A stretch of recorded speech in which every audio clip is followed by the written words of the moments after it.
सत्य श्री ओम सतनाम सत साहिब। हे सत्संग प्रेमियों, हे साध संगत, आज हम आपके सामने कबीर बीजक का 9वां प्रकरण बिरहोली लेकर के उपस्थित हुए हैं। बिरहोली बीजक का 9वां प्रकरण है। बिरहोली आदि अंत नहीं होते बिरहुली, नहीं जर पल्लव डार बिरहुली, निशी बासर नहीं होते बिरहुली, पौन पानी नहीं मूल बिरहुली, ब्रह्मादिक सनकादिक बिरहुली, कथी गए योग अपार बिरहुली, मासी असारे शीतल बिरहुली, बोइनी सातो बीज बिरहुली, नित गोड़े नित सींचे बिरहुली, नित नव पल्लव डार बिरहुली, छिचिली बिरहुली छिचिली बिरहुली, छिचिली रहलती हूँ लोक बिरहुली, फूल एक भल फूलल बिरहुली, फूली रहल संसार बिरहुली। कबीरदास जी कहते हैं कि हे जीव, तुम्हारा न तो आरंभ है और न अंती है, अपितु तुम निर्विकार, तुम्हारा कोई दूसरा कारण, जड़, शाखा, डाली, पल्लव कुछ भी नहीं है। अर्थात न तुम किसी से उत्पन्न हुए हो और न तुमसे कोई उत्पन्न हुआ है। तुम्हारे चेतन स्वरूप में न दिन होता है न रात होती है। संसार के कारण भूत बीज तथा हवा पानी कुछ भी नहीं है। ब्रह्मादिक सनकादिक ने भी निज आत्म तत्व को पाने के लिए असंख्य योग प्रक्रियाओं का वर्णन किया है। जिस प्रकार आषाढ़ के महीने में वर्षा होने पर किसान खेतों में बीज बोते हैं, उसी प्रकार मानव शरीर रूपी कर्म भूमिका में जीव पांचों विषय मन तथा अहंकार रूपी ये 7 बीज बोता है। अर्थात अहमता ममता पूर्वक पांचों विषयों का व्यापार करता है।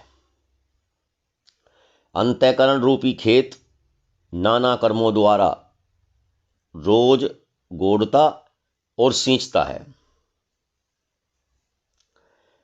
जिस कारण संसार विस्तार की नित्य नई शाखाएं तथा पल्लव पत्र फूटते रहते हैं और यह कर्मों का वृक्ष मन, वाणी तथा शरीर तीनों लोकों में फैल जाता है। इस कर्म वृक्ष में ऐषणा और वासना का पुष्प खिलता है और यही एकमात्र पुष्प सबके मन रूपी उपवन में खिला है। यह विचार करने की बात है। कबीरदास जी इस बिरहुली में जीव की उसकी वास्तविक स्थिति के बारे में वर्णन कर रहे हैं कि तुम अजर अमर हो,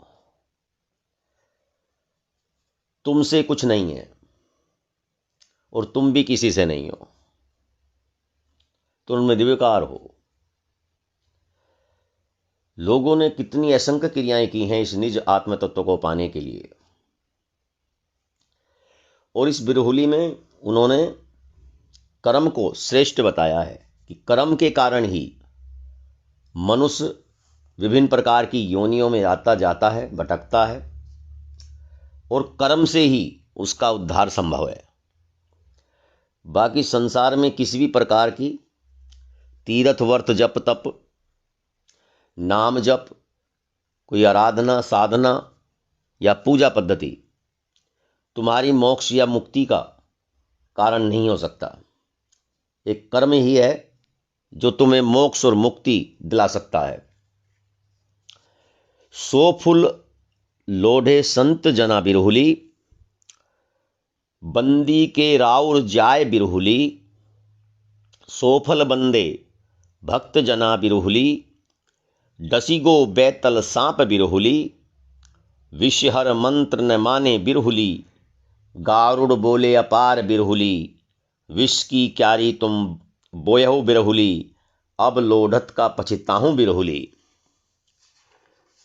जन्म जन्म यमयंतरे बिरहुली, फल एक कनियर डार बिरहुली, कहे कबीर सच पाँव बिरहुली, जो फल चाखों मोर बिरहुली। इसमें कबीर साहिब कहते हैं कि संतजन इस फूल को तोड़कर पुत्रेष्णा, वित्तेष्णा, सौरलोकेष्णा से रहित होकर कृतार्थ हो जाते हैं और संसार में श्रेष्ठ तथा वंदनीय बनकर मुक्ति प्राप्त कर लेते हैं। परंतु भक्तजन अपने से अलग परमात्मा को ढूंढते रहने के कारण विरह वेदना से व्याकुल होकर उसी वासना रूपी पुष्प की वंदना करते हैं। किसी को परमात्मा को प्राप्त करने की वासना है तो वह भी स्वयं से अलग वासना ही मानी जाएगी। उसे उसी वासना रूपी पुष्प में से निकलकर जड्ढास रूपी पागल सर्प काट लेता है।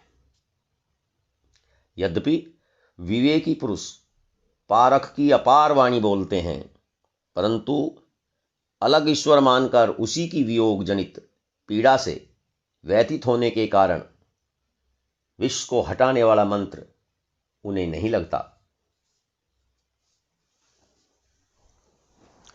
कबीरदास जी कहते हैं कि हे विरही जीवो, निज स्वरूप से अलग प्राप्त करने की लालसा के कारण तुमने स्वयं मानो क्यारी में विष का बीज बो दिया है। अब उन बीजों के फल और फूल चुनने में क्यों पछता रहे हो? अर्थात जो बोया जाएगा वही तो पुष्पित होगा। हे विरही जीवो, तुम्हें जन्म जन्मांतर से अपने निज स्वरूप से किसने दूर किया? वासनाओं ने दूर किया। स्वरूप ज्ञान की निर्णय वाणी कनेर वृक्ष की भांति कड़वी होती है, परंतु उसकी जड़ सांप दंश के जहर को तुरंत दूर कर देती है। हे मानव जीवो, सत्य गुरु के वचन रूपी कड़वे फल को यदि चखोगे तो सत्य का अमृत रूपी जीवन प्राप्त कर सकते हो। कबीर साहिब इसमें इस बिरहुली में समझाने का प्रयास कर रहे हैं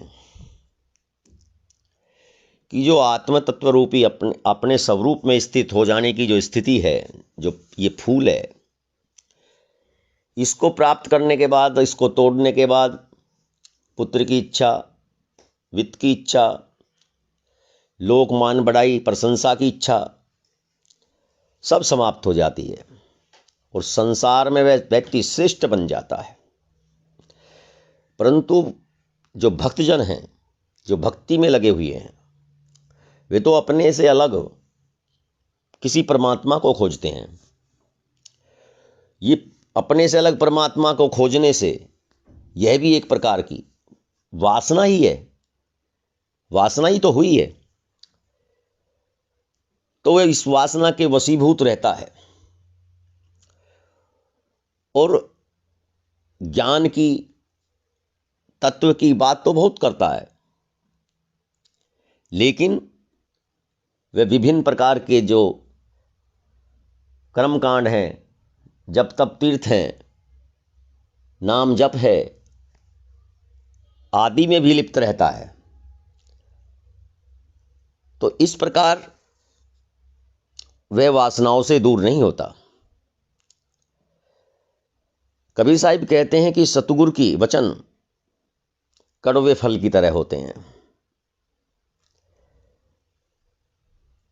लेकिन उन कड़वे फलों को यदि चखोगे तो सत्य का अमृत रूपी अमृत रस उसमें से निकलेगा। अर्थात फल तो कड़वा है, लेकिन जब उस कड़वे फल को तुम खाओगे तो वह अमृत हो जाएगा। इस तरह कहते हैं कि अपने आत्म स्वरूप में स्थित हो जाओ, अपने आत्म तत्व को जानो, अपने आप को जानो। किसी भी तरह का कोई नाम जप, गुरु जप, व्रत, तीर्थ, स्नान, जप, तप, तपस्या, साधना, किसी में लाभ नहीं है। अपने आत्म स्वरूप को जान करके उसमें स्थित हो जाओ। तो ये आज का प्रकरण कबीर बीजक का 9वां प्रकरण बिरहुली सिर्फ इतना ही था जो कि समापन हुआ। कल 10वां प्रकरण जो कि हिंडोला है उसको आपके सामने प्रस्तुत करेंगे। तब तक के लिए सत्य श्री ओम, सतनाम, सत